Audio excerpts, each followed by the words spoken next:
17th of April, isn't it? Yeah, 2024. Yeah, this one, well, it's just us. We're back in Seahorse Medicine Cafe. Yeah, hello out there. Yeah, let's begin by acknowledging the traditional custodians of the land on which we broadcast, and also acknowledge the Anzacs too, who fought for the life that we can have today and gave up their lives.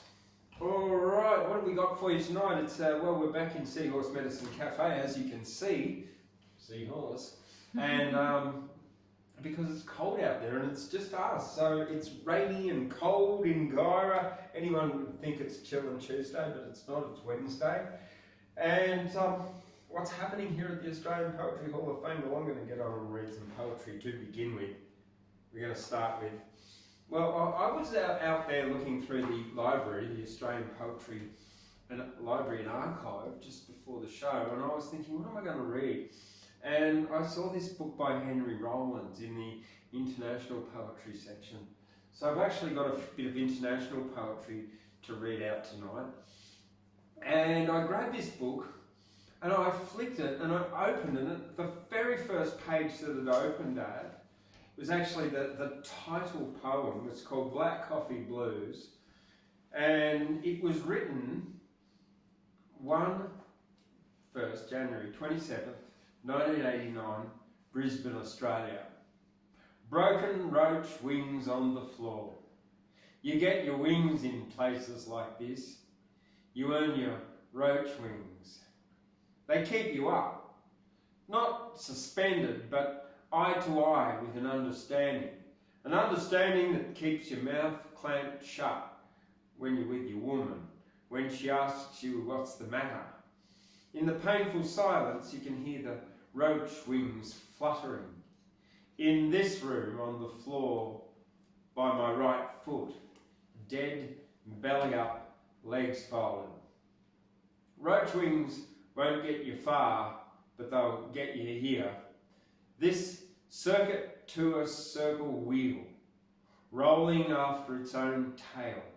Your life becomes a series of events, a page on a calendar, a wind-up pitch and a roar, a head full of traffic, jammed, broken glass memories. Wow, that's interesting, isn't it? So, yeah, that was written in 1989 in Brisbane. Well, that was actually the day before my birthday, the 27th of January. So it's sort of ironic that it was sort of synchronous that I opened it up on that page, maybe because it's the title poem of the book. Now there's some more here at the back of the book. There's one about Bondi Beach, which I might do, why not? 5/21/90. So the 21st of May 1990. Bondi Beach, Australia. Light bulb. You are my company tonight. You make me see that this room is hell. I know you saw that roach crawl up my leg. You made it look like a stumbling gem as it made its escape across the carpet. Just between you and me, I don't think anyone understands anyone else. It's past 3 a.m. I'm hungry and everything's closed. I get caught in time's lockdown.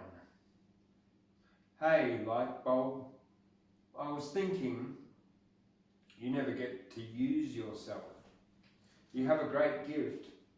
I wish I could turn myself on, off and on like I can do to you. Yeah, Henry Rollins.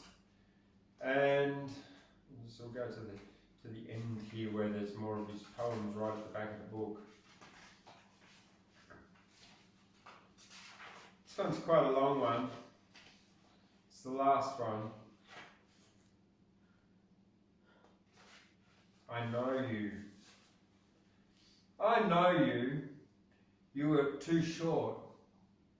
You had bad skin. You couldn't talk to them well. Words didn't seem to work. They lied when they came out of your mouth. You tried so hard to understand the others.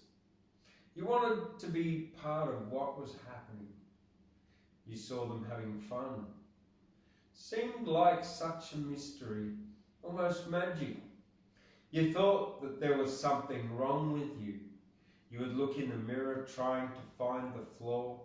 You thought that you were ugly and that everybody was looking at you. So you learned to be invisible, to look down, to avoid conversation, the hours, days, weekends, the weeknights, alone. Where were you? The basement, the attic, your room? Working some job just to have something to do? Just to have a place to put yourself? Just to have a way to get away from them? Staying away from the ones that made you feel so strange and ill at ease inside yourself? Did you ever get invited to one of their parties? You sat and wondered if you would go or not.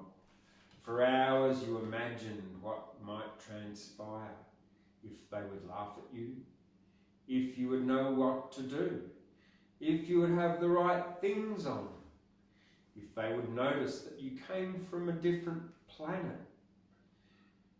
Did you get all brave in your thoughts? Like you were going to be able to go in there, deal with it and have a great time? Did you think that you might be the life of the party? That all these people were going to talk to you and that you would find out that you were wrong and that you had a lot of friends and you weren't so strange after all? Did you end up going? Did they mess with you? Did they single you out? Did you find out that you got invited because they thought you were so weird? I think I know you. You spent a lot of time full of hate. A hate that was as pure as sunshine. A hate that saw for miles. A hate that kept you up at night. A hate that filled your every waking moment. A hate that carried you for a long time. Yes, I think I know you. You couldn't figure out what they saw in the way they lived. Home was not home. Your room was home. A corner was home. Anywhere they weren't, that was home. I know you. You're sensitive. You hid it. You hide it. You fear getting stepped on one more time. It seems that when you show a part of yourself, that is the least bit vulnerable. Someone takes advantage of you. One of them steps on you. They mistake kindness for weakness, but you know the difference. You've been the brunt of their weakness for years. Strength is something you know a bit about. You had to be strong to keep yourself alive. You know yourself very well now. You don't trust people. You know them too well. You tried to find a special person, someone you can be with, someone you can touch, someone you can talk to, someone you won't feel so strange around. You found that they don't really exist.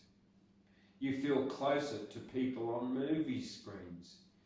Yeah, I think I know you. You spend a lot of time daydreaming. People have made comment to that effect. Tell you that you're self-involved and self-centered. But they don't know you, do they? About the long night shifts alone. About the years of keeping yourself company. All the nights you wrapped your arms around yourself so that you could imagine someone holding you. The hours of indecision, self-doubt, the intense depression, the blinding hate, the rage that made you stagger, the devastation of rejection. Well, maybe they do know, but if they do, they sure do a good job of hiding it. It astounds you how they can be so smooth, how they seem to pass through life, as if life itself was some divine gift.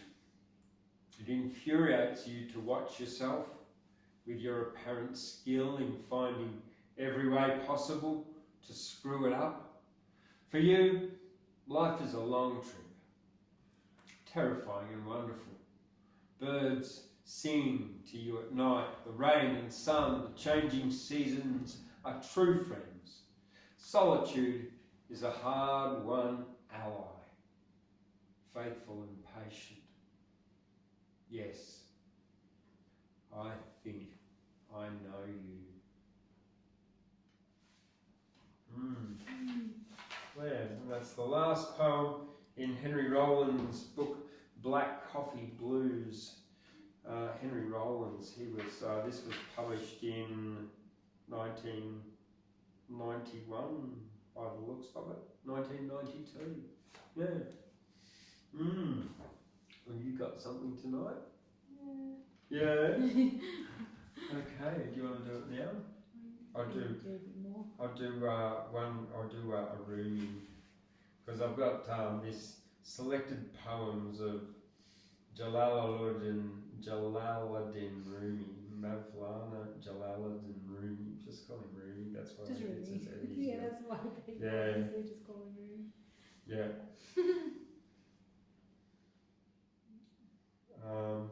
There was one in here that I really wanted to do, and I've lost it, of course, as it always happens. The one you want. From myself, I am copper. Through you, friend, I am gold.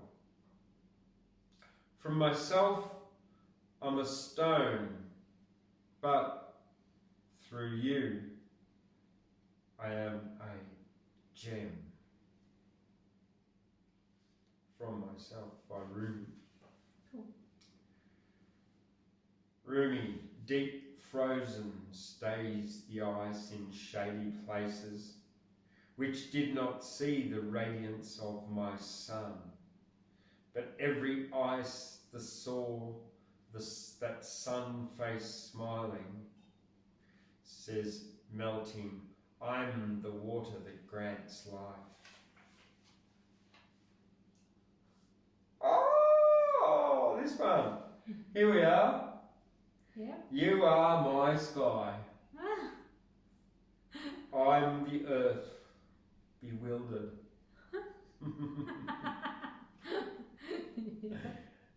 You don't have to agree. It's true that. What make you constantly flow from my heart? I'm soil with parched lips, bringing kindly water that will bring forth a rosebed from the soil. How does the earth know what you've sown in it? From you, it's pregnant, and you know it's fruit.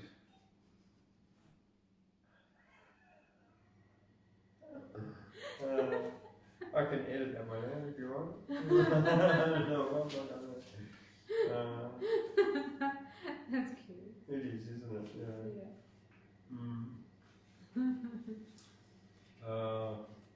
Another one from Rumi. Here we go.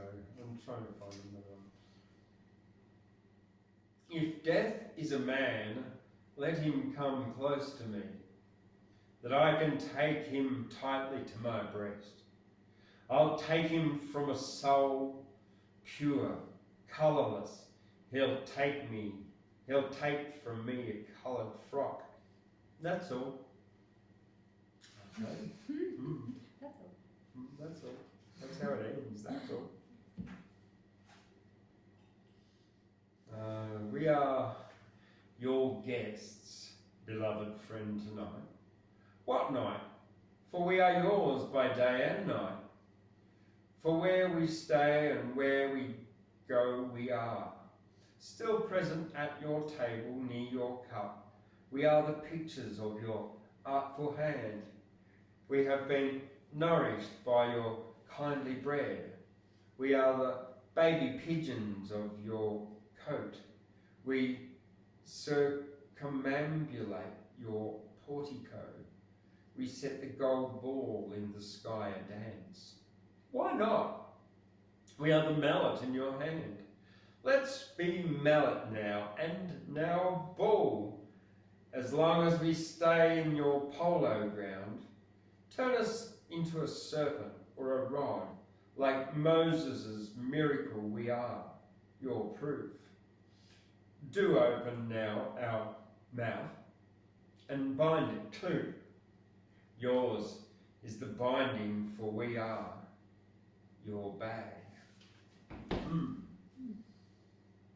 That really didn't make any sense to me. Not a lot, really. Kind of, yeah, no, yeah, sort of. I'll have to go back and read that and like analyse it. So sometimes you just don't get it on the first reading, really. Yeah. Anyway, I'll do one more, and then it's your turn. Okay. Oh come, you are the soul of the soul of the soul of whirling. Oh come, you are the cypress tall in the blooming garden of whirling. Oh come, for there has never been and never will be one like you. Oh come, such one have never seen the longing eyes of whirling.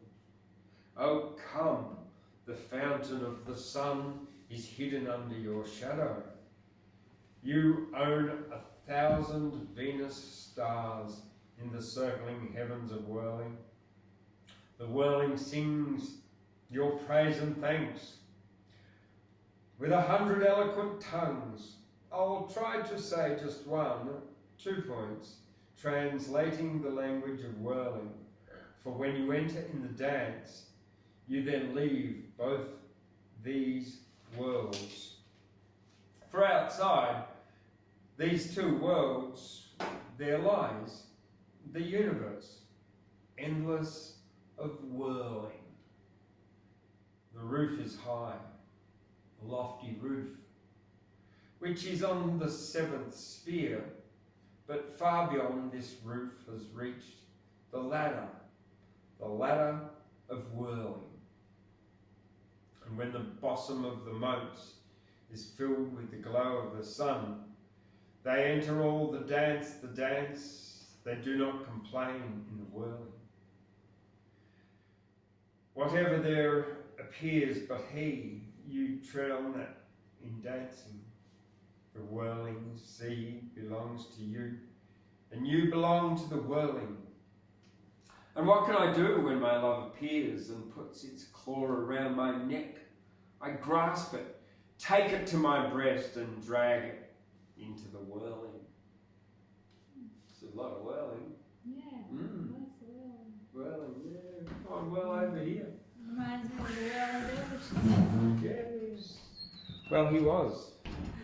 Was he like, oh, of course he Yeah. was. All those It whirls. was a Sufi. Yes. Okay. Skye Campen, welcome. Hi. Yes, I've just been going through all my poems and putting them together, and I found a couple of things. Cool.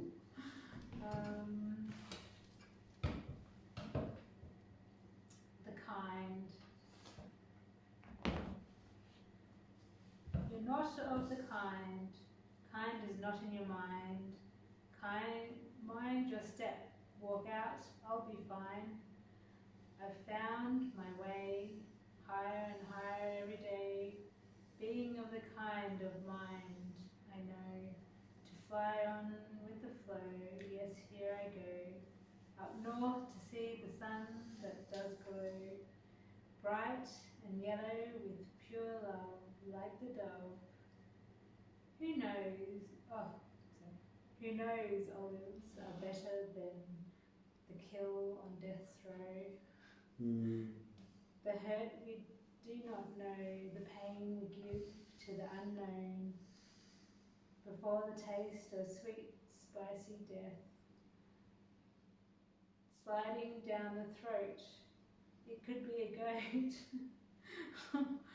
It could be a goat. Could be. It could be a goat on your silver platter, but does it matter? No, doesn't matter. As matter is all that it is now. Pink flesh that once was a calf or a cow, piglet or sow, lost of its soul, mother without her foal. The world is a dark place. It's not going to change at this pace. When our animal food has no face, no voice to protest of their disgrace, slashed of their throat as they hold their head up, heads high. The tears that I cry, they are not for the human race. It's the ones without a face, and for the potential of what we could be. I must go find the kind, you see, the human kind, lost of their afflictions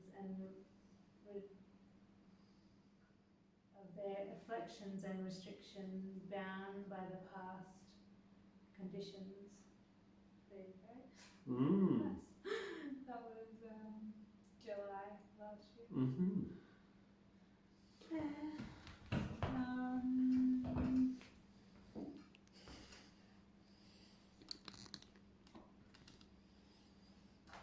And I'll end off with a positive. Okay. Hostage. It's called. Called hostage. A positive hostage. That's what it was called. That was from the Daily Beardy that I did. So let's do that one. So I like it. It's fun. So positively fabulous. Although I'm feeling ravenous, I jump and skip and sway my hips, hug a tree, then pout my lips, ready for a kiss. My brains are gone amiss.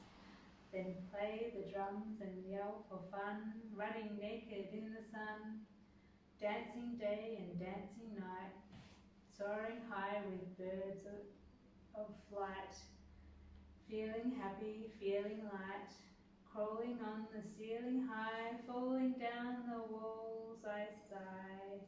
I'm so ecstatic I could cry. So much positive, I wonder why. When I come round, I hit the ground, because going up means coming down, and heading north sends you southward bound. If you go round and round, it's yin and yang, it will hit you with a bang.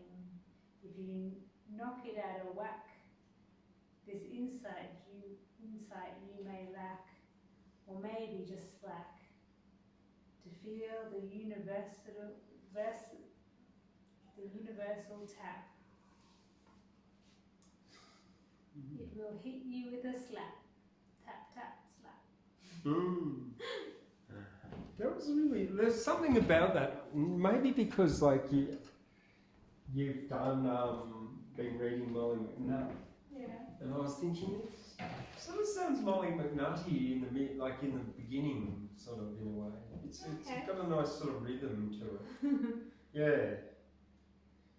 Now, here, where's my glasses? Oh, I need my glasses to find my poem. I've got poems for you that I've written. Well, I have.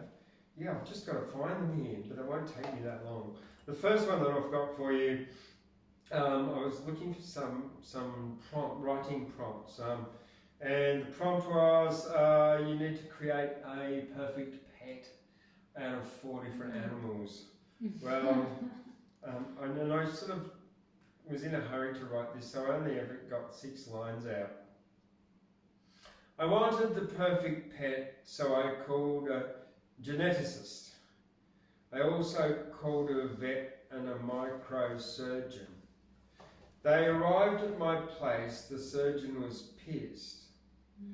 I want an elephant crossed with a sturgeon, a squid and a Japanese gorilla, which they promptly made, and it went rampant as a psycho killer.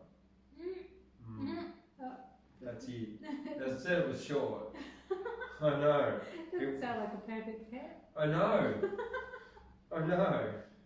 This is what happens when you mess with nature. Yeah. That's right.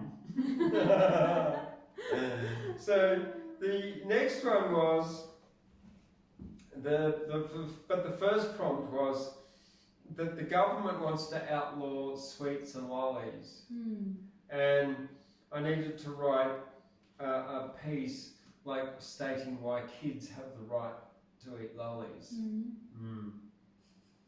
I titled this "The Commonwealth Dangerous Lolly Act of 2024." Why not? You know, it's a sort of an ABAB rhyme. The government want to outlaw candy. Government want to outlaw sweets. No sugar hits will not be dandy, but kids ought to have the right to eat treats, have heart attacks and become obese, get dental caries and rotten teeth. What right do the government have to police to put up walls and a protective sheath? It's morally wrong, I declare, for the government to control what we eat. What next? A tax on breathing air? Or mandating everyone to eat meat? How will kids learn if they can't eat sugar? How will they learn to be fit? Surely eating candy is better than eating a booger. Kids should have the right to eat it. Thank you very much. I could have said, I could have put eat, eat, with a sh start. I could have, but I didn't, because I didn't know, eat. And then, as far as, oh well look here I did, I wrote one about the seahorse. Oh, hey. We need to adjust the camera so people can see the seahorse here. And I'll stand up to do this one. And you need to see the octopus too, because the octopus is in this poem. There's the octopus and there's Skye. Isn't she beautiful? So's the seahorse. So is a thundercloud. Oh yeah. Lots of thunderclouds in the skies. There was lots today. There was even thunder showers. Oh, Yeah. thunder Thunder bath today. Thunder wash me hair. There's a place where the seahorse and octopus play. A dolphin and an angelfish go every day, a warm, cosy treasure trove to while time away, and it's known as Seahorse Medicine Cafe. Beautiful. You may want to start with a cup of herbal tea, or an eye-opening, delicious cup of coffee. Perhaps Thai pumpkin soup or minestrone, with homebread, baked, made with love by me. Something more substantial, a raw healthy treat, chopped cherry coconut or ginger nut to eat. Plant-based or vegan, we don't serve meat and a daily special meal just for a treat. It's in the Australian Poetry Hall of Fame, Gyra, run by Thundercloud, aka James. There's no place in the world just quite the same as the Seahorse Medicine Cafe. It's got my acclaim. Yeah, and yours. Woo! Thank you very much. Yeah, Seahorse Medicine Cafe in Gyra, you got to check it out. Yeah, it's going to get a sign soon, so my food will taste even better. Because I'll get more food, and new menu and stuff like that. It's a sign. Yeah. Oh, okay, and feijoa. Yeah. No, I reckon Yeah. I've written a Fajoa poem before. Oh yeah. Yeah, but I got a delivery of a big box of Fajoa. They're pineapple guava. They're the most delicious thing ever. You have actually. I think I have, yeah. Must have been last year. Yes, I think it was. Probably, yeah. It's April, and I could go 1 or 2 or 3 Fajoa. They're juicy, not too sweet, slightly tart, but yum to eat. Today I've already had 4, maybe 6, and I'll eat more. As sure as my name isn't Noah, I will eat lots of Fajoa until it runs out of my and then I'll still eat some. My daily vitamin C in just 3. I've read they're good for me. Fajoa reduce blood pressure. They also aid digestion, cognitive function, circulation, so much great nutrition. They taste so delicious, like a lover's kisses. I think anyone could go a juicy, tasty fruit. Fajoa. Thank you very much. At least someone's clapping. Oh. And we've got one here called entrainment. Yeah. Catching programming, trapping brains in loops of repetition as the world of games. Little wins of dopamine, so seductive, making wasted lives unproductive. Adventure on a screen, stare. Oh. You're a gamer, aren't you? Or a real life adventure in the fresh mountain air, glitching as the singles jamming. The game of life is full of programming. If this, then that. If not that condition. If that, then I encourage sedition. What don't you like about yourself?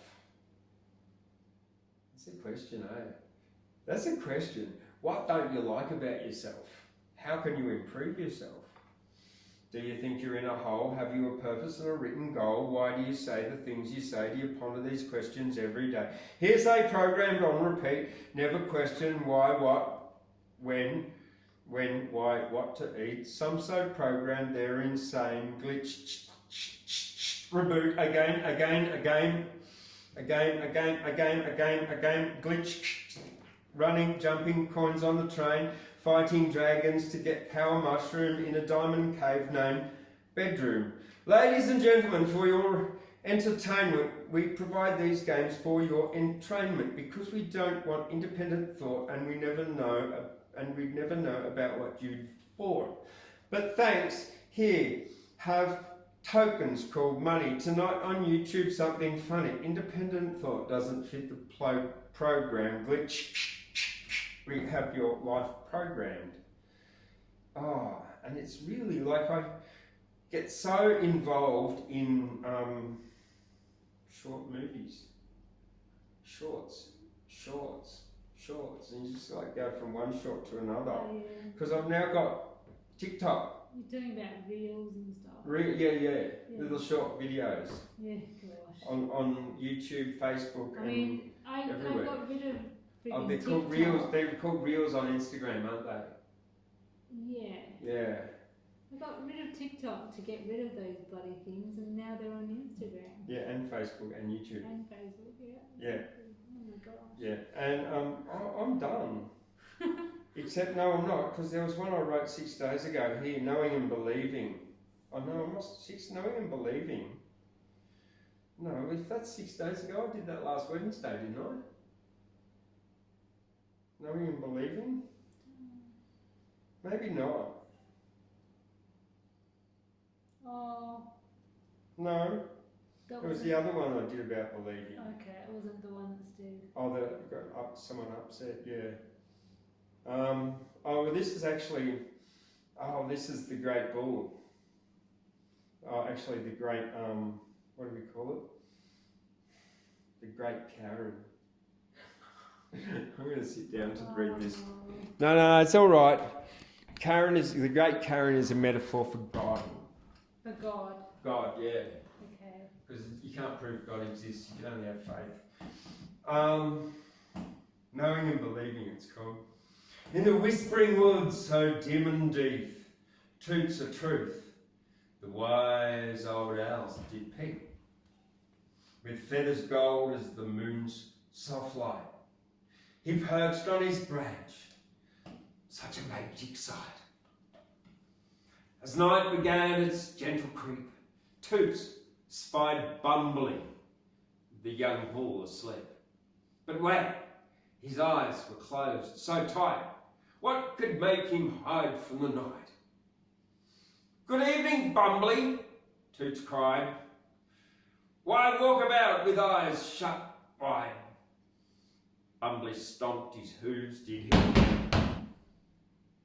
I believe in the unseen, I believe in bull dust. Yeah, you were going to thought I was going to say something else then, didn't you? Yeah.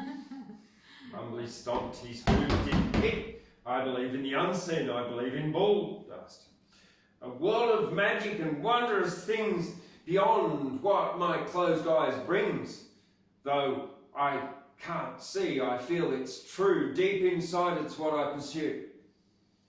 Toots hooted softly, wise and sly. Ooh, but how do you know? Can you say why? Bumbly thought, his ears did mope.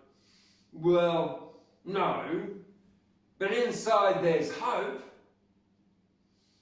Feelings can lead, they're sly and slick, but let's examine, let's take a quick pick. How do you know the ground's always there when you can't see it? Is it really fair? Bumbly pondered, his mind did race. I feel it firm beneath my pace. I trust it's there to hold me high, just like the unseen air in the sky. Precisely, Toots exclaimed with glee. That's knowledge, Bumbly, come and see. Based on evidence, senses in play, not just feelings that might lead astray. But what of the great Karen, so high and bright, the one who watches with all her might? Toots hooted a laugh, a sound so clear. Ah, ooh, that's a belief, my dear, my dear. The great Karen's a tale. It's grand and bold, but different from facts, as I've been told. Each bull's dust their own to hold, based on hearsay, stories retold. Bumbly blinked one eye, then two. Explore the world's no facts true, with belief and knowledge, hand in hand I'll journey through this magical land. And so, with Toots' guidance wise and keen, Bumbly discovered facts no longer unseen. With both eyes open he faced the night, ready to explore with all his might. The moral of the tale is to be awake, following first principles is what it takes. Learn to discern facts from beliefs. Facts serve knowledge, beliefs cause grief. And walking about with two closed eyes will, when you open them, cause a surprise.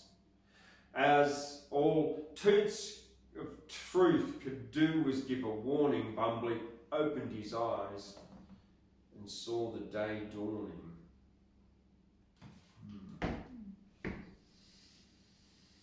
Yeah, and that's that. That's all I've got from me this week. That's all my poetry for the week.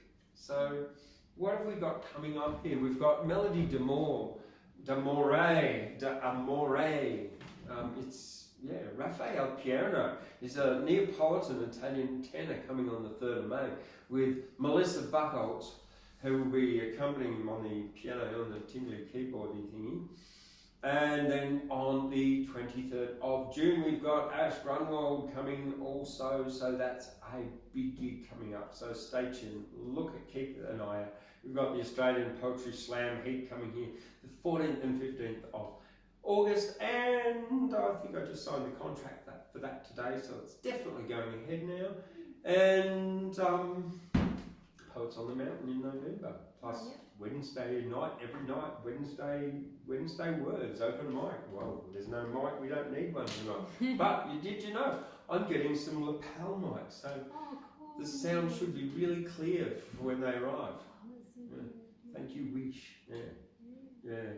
You know, I complain about people buying stuff online, but you know, this is what we do these days. Hey?